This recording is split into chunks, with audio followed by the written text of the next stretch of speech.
Hello YouTubers, Jeremy here with the Scientific Gamers. I'm so excited to bring you to our first in-depth Scientific Gamers review of Nioh. I hope you enjoy and don't forget to like, comment, and subscribe. Stay tuned for much more content coming soon. Nioh is an action-packed RPG set in 1600s Japan with a samurai-like Western protagonist named William. The guardian spirit Sarosi aids William by essentially providing him with immortality.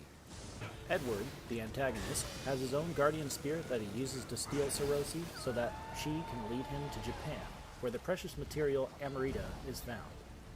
Amarita allows the beholder of the material to gain strength. This gem is also sought after by the countries Spain and England, who are at war with each other, and finding Amarita will turn the tides of battle. As William is pursuing Edward in Japan, he encounters battle with yokai that are destroying Japan in a century-long war between good and evil spirits. By defeating yokai, William is helping allies that in return help him in his battle with Edward. The storyline of Nioh is rather straightforward, telling the story of real historical events with some unique twists. Nioh draws significant influences from various games and genre over the last decade that might have only been achieved due to the lengthy and strenuous development of Nioh. Initial development started in 2004 and started as a traditional Japanese role-playing game. After 4 years of development, Shibusawa halted its current direction as the game was lacking fun elements. Additionally, it can be speculated that Koei merging with Tecmo could have caused for the halt of production. The next iteration of Nioh was going to be more of a Dynasty Warrior type game, but was also ultimately suspended again. Production started very slowly in 2010 with 2 divisions of Koei Tecmo until full development was given to Team Ninja Division in 2012. It's worth noting that during the decade-long development of Nioh, Diablo 3 and Demon Souls were released, having apparent significant influences on Nioh. In addition to the Souls franchise and Diablo influences, Team Ninja also used their own pedigree of games to create Nioh. Containing hyper-difficulty, tactical hack-and-slash gameplay, and seemingly impossible encounters, Nioh draws heavily from the Souls series and their own Ninja Gaiden series. Nioh also takes a darker tone in its setting, but not without some sprinkled humor, that can be correlated to the Souls series and with their own iteration. A deep loop system, various skill trees, and other RPG elements are also implemented here that is closely related to Diablo 3. The question is, how does Nioh scale with a turbulent decade worth of development and attempting to put in so many influences into one game? The gameplay is a combination of many games and genres. In combat, you'll have the floaty, fast-paced hack-and-slash nature of Ninja Gaiden with heavy influences from the Souls series, making it far more calculated and tactical. If you become too aggressive in your attacks, you will likely be punished very harshly by a flurry of combos from your opponent that tends to be more punishing than what I found in the Souls series. In addition to your health bar, you also have a green key bar that is virtually identical to the stamina in the Souls games. Stamina acts as your resource to attack, block, or dodge incoming assailants. Once depleted, you must wait for it to recover. However, if your key is depleted from assailants, you become wide open for attacks for a significant period of time. Death results in a loss of your experience and special ability, unless you can reach the point at which you died without dying again. Dying also leaves a grave that players can summon and fight for a chance at your gear and experience. Key Pulse allows you to instantly go back into the fight or give you key vital to your survival. Your enemies also have a key bar that you can visually see, and you should work to deplete, allowing you to do critical damage or stun the enemies consistently. Certain enemies in the game will routinely place miasma areas in combat zones, preventing all key recovery until you successfully do a key pulse in them. There are also various stances that affect your speed of attacks, damage output, and agility. High stance is for slow, hard-hitting attacks, mid stance is for medium speed attacks with medium damage, low stance is for fast, low-damaging attacks with significant agility to dodge attacks. Stances can be changed rapidly at any time to change the pace of battle. You can also summon a Guardian Spirit after a meter fills in battle that essentially supercharges your attack or defenses for a short period of time.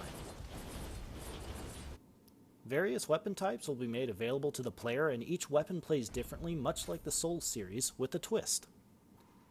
You can level up every single weapon acquired and type of weapon you come across, making it stronger over time. In addition, when you level up weapons, you gain skill points to spend in skill trees, tailored specifically for weapon types that give specific passive bonuses or combo move sets. Within one weapon type, you can have hundreds of variations in stats and buffs. Even two identical weapons can have different stats and buffs. All weapons have an RNG effect to them, nearly identical to Diablo's loot system. This is in contrast to the Souls games where weapons all have a base start and a set ending in leveling and stats. Souls games also tend to have significantly less weapons overall, let alone variations of them. Outside of combat, there is a significant amount of other activities to keep you busy. Fallen foes drop Amerta that serves as a currency for leveling up your personal stats. Gold is collected as a currency for various services in the game, such as blacksmithing. You have submissions, main missions, starting point activities, and twilight missions, allowing you to gain experience and gear up, as long as you are up for the challenges. You can micromanage all your actions and activities to increase the amount of prestige points you obtain to further boost stats and other passive effects. An absolute tremendous amount of time will be spent in the various menus managing gear, leveling up, training, selling and buying, reading stats and skills, using items, managing combos, choosing buffs, and much, much more.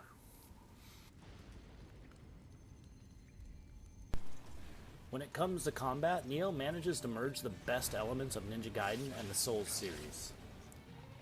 The extra additions of stances, ki pulse, and balancing of ki overall of your enemies is wonderful and will likely breed some very savvy players when PvP is released down the line. Although the game introduces tons of new mechanics that are new for veterans of the challenging action RPG genre, they are very welcoming and refreshing. It adds far more complexity in the moment-to-moment gameplay.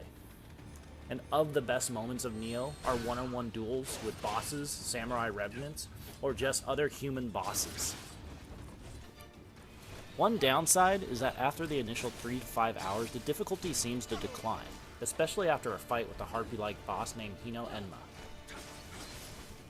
Being a Souls fan myself, perhaps I have a bias in skill, but I don't feel the game scales difficulty to accommodate the player's confidence with the mechanics as you progress through the game. Additionally, I found that despite all the deep weapon systems and the encouragement to utilize many weapons and skills, I was able to complete the game almost entirely using none of the added features or mechanics.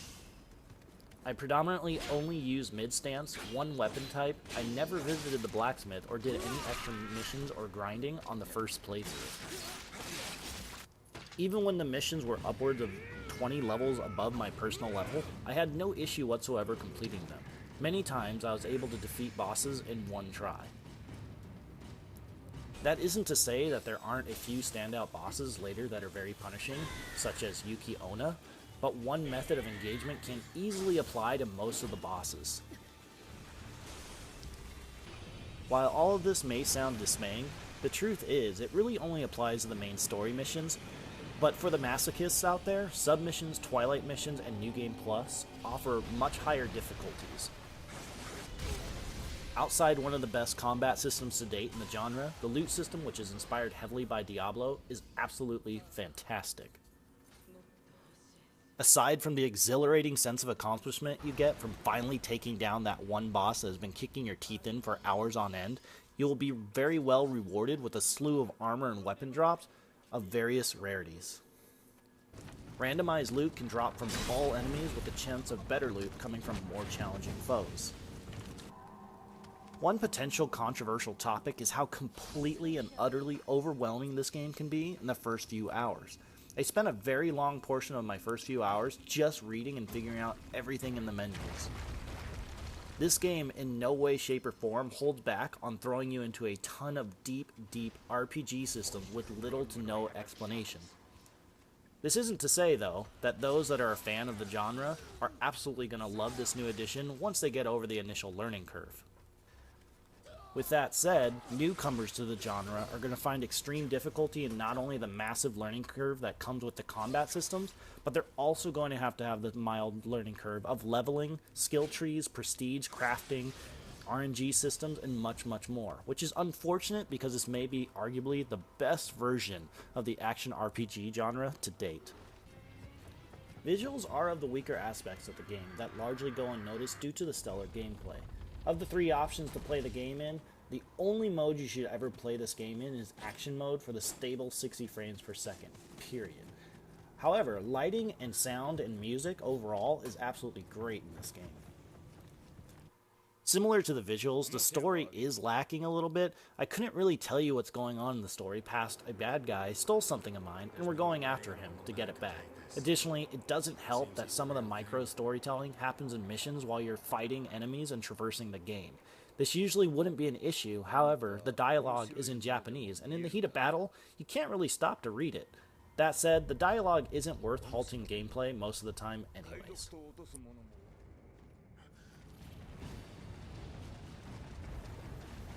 Overall, Nioh is a complete, robust package with hundreds of hours worth of content that fans of the genre should be rushing out to buy right this moment. And against all odds, even with a turmoil decade of development and very ambitious combination of influences, Team Ninja managed to make one of, if not the best iteration of the action role-playing genre to date. Even with some minor shortcomings here with story and visuals, it overall doesn't matter when you take in the whole package of this game and its stellar gameplay. I'm a little torn on recommending Nioh to newcomers. On one hand, it is the easiest in terms of challenging gameplay in the combat perspective, but on the other hand, the deep RPG mechanics can be extremely overwhelming and would probably drive off or scare the average newcomer to the genre. As stated before, veterans of the genre should be rushing out to buy this right now, because outside of the main campaign, if you're looking for those deep challenges, you've got the Twilight missions, side missions, and New Game Plus, with increased potential for loot.